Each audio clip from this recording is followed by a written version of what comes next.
Hey y'all, it's October 16th. You're here with Chico on this buying and selling series, and this is our portfolio here in front of you, demonstrating our buying and selling portfolio that we started on March 12th, 2025. We started with 100K. We're not using any margin. We're up 84,000, so that's about 84%. And we've been doing really well, especially since August. We've been jumping from the right stock to the right stock, rebalancing in the right way. And today I want to talk about, again, rebalancing the portfolio. And that is with between Broadcom and Carvana. So we're in the first week of earnings, and things are going well. Banks are reporting good profits. We got the tariff battle between U.S. and China, working in the background.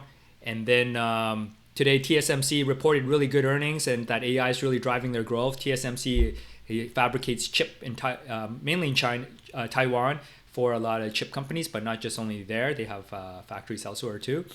So anyways, what we want to do is Broadcom. So Broadcom, OpenAI announced that officially, and with Broadcom, that they're going to be doing building these big AI factories in the upcoming year, and then Broadcom's making them a custom AI accelerator GPU chip. And so that in the recent times allowed Broadcom to jump up, and with that news that already happened, and also their earnings date is in December. It says December 11th here, so I don't know if that's going to be if that would be corrected or not, but it's in December, somewhere around there. Instead, I think I want to rebalance it and pump some more money into Carvana. Now, Carvana has been tanking in the recent days and weeks. A couple weeks, and maybe due to softness in the market, and also maybe what CarMax experienced is some headwinds towards their sales. Now Carvana, the recent quarters, despite what CarMax has gone through, they've been doing really well. So it is a pricey stock, and they have high expectations. But I feel like it's good to take a chance here and pour a little bit more back into Carvana. So we look at our portfolio here. We have 50 shares of Carvana, and that's about 13% of our portfolio.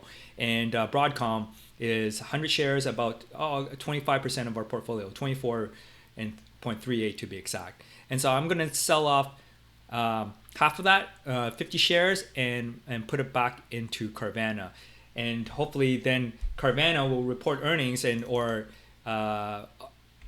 even before that, it'll maybe some money will pour back in and bring it back up.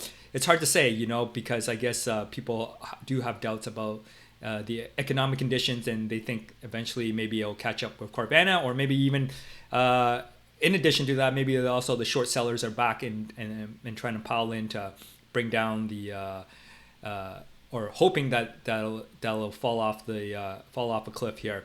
So yeah, I think I do like Carvana, and they've continued to execute well, not just only as an online retailer, but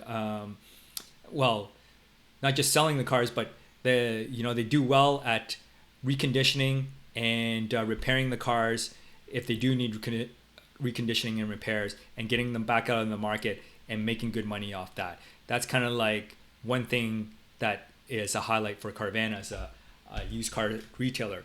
So okay, yeah, after I close this video, I'm gonna move some of the funds by selling Broadcom and move it back, increase our position in Carvana. And so that's the game plan so far for this earnings season, is to getting Carvana ready. Other than that, our other stocks have been doing well. Tesla's been rebounding. Also it's been up and down in the recent times, given like the volatility of like the what's happening with it. Facebook's holding steady up at over 700, so that's nice. And then I think my two favorite ones in this portfolio is Oracle, because AI data centers are really hot, and AI cloud infrastructure is really hot, and so Oracle's got that. They're kind of like, in my mind, I think perhaps the leader as a third party, where hyperscalers don't, if they're not building out their own, their go-to number one guy is Oracle. And Robinhood has a pullback in the recent times, so it hit a high of like, I think about 150 or something like that, and it's back down to 131. So if you had some extra funds on hand, it'd be maybe it'd be a good thing to consider jumping into Robinhood right now. But for our portfolio, it's already got 0.25% of our of the holdings, and so we just leave Robinhood the way it is, okay? And the only thing we'll do is pour more into Carvana from Broadcom, and then later on we can always buy back into Broadcom before their earnings if that's the way things. If I'm feeling good about that. Okay, that's it for this video. Don't forget to like if you do.